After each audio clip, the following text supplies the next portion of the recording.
Buenos días. Doy gracias a Dios porque la semana pasada nos permitió iniciar una serie de meditaciones sobre el contenido del gran libro de los Efesios. Y hoy vamos a poner nuestra atención en los primeros 2 versículos del capítulo 1 de Efesios que dicen: Pablo, apóstol de Jesucristo por la voluntad de Dios, a los santos y fieles en Cristo Jesús que están en Éfeso. Gracia y paz a vosotros, de Dios nuestro Padre y del Señor Jesucristo. Antes de empezar a analizar el texto bíblico, quisiera mencionar a ustedes algunos antecedentes de la ciudad de Éfeso, donde vivían los destinatarios de esta carta. Éfeso era la ciudad principal de Asia Menor, probablemente de toda la sección oriental del Imperio Romano. Solo era superada por Roma. Fue fundada en el año 2000 a.C. por los hititas. Fue lo que llamaríamos una ciudad con una cultura oriental, asiática, hasta el año 1000 a.C., cuando entraron los griegos. Y se produjo una mezcla entre la cultura oriental y la occidental. Durante cerca de 2500 años, miren ustedes, Éfeso fue una de las ciudades más grandes del mundo. Tenía un puerto que hoy ya no existe porque se encuentra actualmente obstruido por sedimentos. Cuando el apóstol Pablo llegó al puerto principal de esta ciudad, al desembarcar, se encontró con una calle muy ancha, muy hermosa, de mármol blanco, que había sido traído de las canteras del monte Prión.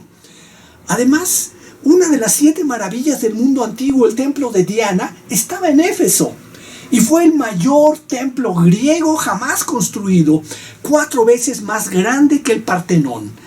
El arte y las riquezas de los ciudadanos de Éfeso contribuyeron a su embellecimiento. Miren ustedes, tenía 127 columnas, algunas de ellas artísticamente talladas y pintadas. El templo también guardaba grandes obras de arte, como por ejemplo un cuadro que representaba a Alejandro el Magno arrojando un rayo.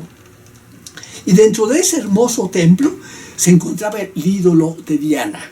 Y por desgracia, en ese templo se llevaban a cabo todo tipo de prácticas inmorales. Ahora, también con la fabricación de santuarios o templecillos de plata que todos los visitantes se llevaban como recuerdo, se desarrolló un floreciente comercio que proporcionó grandes ganancias a los fabricantes. Ahora bien, esta majestuosa ciudad fue donde el Evangelio tuvo una gran acogida. Y a los creyentes de esta gran ciudad son a los que Pablo escribió la carta a los Efesios. Miren, hace 8 días mencioné que el reconocido comentarista William Hendrickson dijo: la epístola a los Efesios ha sido llamada la más divina composición del hombre, la esencia refinada de la religión cristiana, el compendio de mayor autoridad y más acabado de la fe cristiana, llena hasta sus bordes de pensamientos y doctrinas sublimes y trascendentales. En la epístola a los Efesios, los primeros 3 capítulos son doctrinales, tratan sobre el llamado celestial a la iglesia, y de manera práctica los últimos 3 capítulos tratan sobre la conducta terrenal de la iglesia. La obra regeneradora y transformadora del Espíritu Santo, obtenida por la muerte de Cristo, se halla maravillosamente descrita en el capítulo 3 de esta carta. Ahora, ¿cuáles son algunos de los aspectos relevantes que el apóstol Pablo destaca en esta carta? Voy a mencionar algunos. Uno, Pablo escribió esta epístola con el fin de expresar a los destinatarios su gozo por la fe que tenían centrada en Cristo y su amor para con todos los santos. Número 2, describe la gloriosa gracia redentora de Dios hacia la iglesia, derramada sobre ella, a fin de que sea una bendición al mundo y pueda así glorificar a su Redentor. 3, dejen claro que el verdadero fundamento de la iglesia es únicamente el eterno y bondadoso plan de Dios en Cristo, es decir, Cristo mismo. Número 4, habla que el plan de salvación incluye tanto a judíos como a gentiles, lo que permitió el crecimiento de la iglesia. 5, menciona que el proceso de la salvación no se detiene en el momento en que los hombres se convierten. Al contrario, el cristiano debe proseguir hacia la meta, es decir, para crecer a la medida de la estatura de la plenitud de Cristo. Y 6, Pablo ora a fin de que los creyentes sean capaces de conocer el amor de Cristo que excede a todo conocimiento y que sean llenos de la plenitud de Dios. Número 7 menciona que los miembros de la iglesia en su lucha contra el mal deben hacer uso efectivo de toda la armadura provista por Dios. Y en los primeros versículos de esta carta, Pablo mismo abre su corazón, prorrumpe en alabanzas, en acciones de gracias, como producto de su propia meditación y reflexión. En estos primeros versículos, el Espíritu Santo lo dirigió para que el oro que brotó de su corazón fuera moldeado en una forma definida y artística por su mente. De tal forma que las ideas expresadas, las palabras, ideas que vamos a analizar, en las que vamos a estar meditando en esta serie de meditaciones, todas fueron inspiradas, sopladas por el Espíritu Santo, por lo que realmente son la palabra de Dios. Ahora les invito para que pongamos ya ahora nuestra atención en las primeras 9 palabras del versículo 1 que dicen: Pablo, apóstol de Jesucristo, por la voluntad de Dios. Miren ustedes, las cartas en la antigüedad comenzaban generalmente en un formato que decía de la persona X a la persona Y, y luego saludos. Las cartas del apóstol Pablo también inician con saludos basados en este formato, aunque los 3 elementos de la fórmula, el nombre del remitente, los destinatarios y el saludo, varían de diversas formas de acuerdo con las circunstancias. Ahora, con la segunda palabra, dice Pablo, apóstol. Con la segunda palabra apóstol quiere decir que quiere que los efesios sepan que él es un apóstol de Cristo Jesús. Y esto no es en un sentido amplio, sino con el significado preciso y propio que corresponde a la palabra apóstol.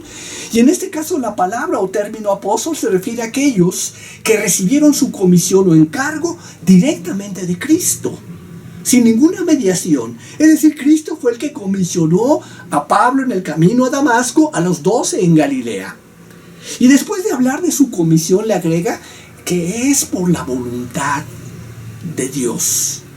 Por lo que fue muy claro al decir que no fue un mérito propio, sino porque Dios tuvo a bien darle ese encargo. Y además dijo que fue puesto en ese cargo por la mera gracia y voluntad de Dios, ya que Pablo reconoce que antes de convertirse al Evangelio asesinó a cristianos, derramó la sangre de los mártires inocentes y blasfemó contra el nombre de Dios y su palabra. Y el apóstol reconoce que no llegó a este alto oficio por anhelo propio, ni por usurpación, ni siquiera por nominación de otros hombres, sino que fue apartado y calificado para esta actividad por la soberana voluntad de Dios.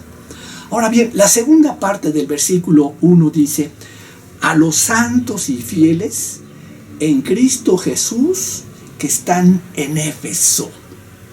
Y para dirigirse a los destinatarios de la carta, el apóstol utiliza 2 calificativos que son propios de los seguidores de Cristo en el Nuevo Testamento, que son los santos y fieles. ¿Quiénes son los santos? Los santos son aquellos que el Señor ha apartado para que le glorifiquen, los consagrados cuya tarea es proclamar las virtudes de aquel que nos llamó de las tinieblas a su luz admirable. Y el pueblo santo es el pueblo que Dios ha apartado para sí.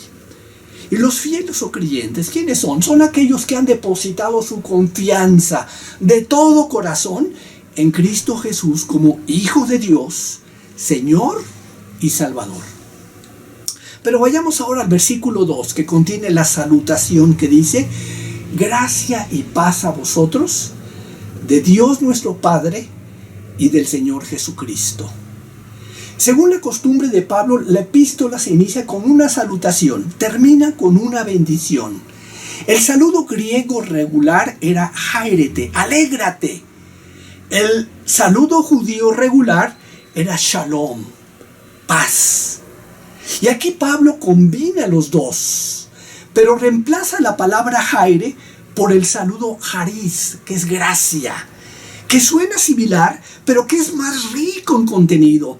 Además agrega que esta gracia y paz es de Dios nuestro Padre y del Señor Jesucristo.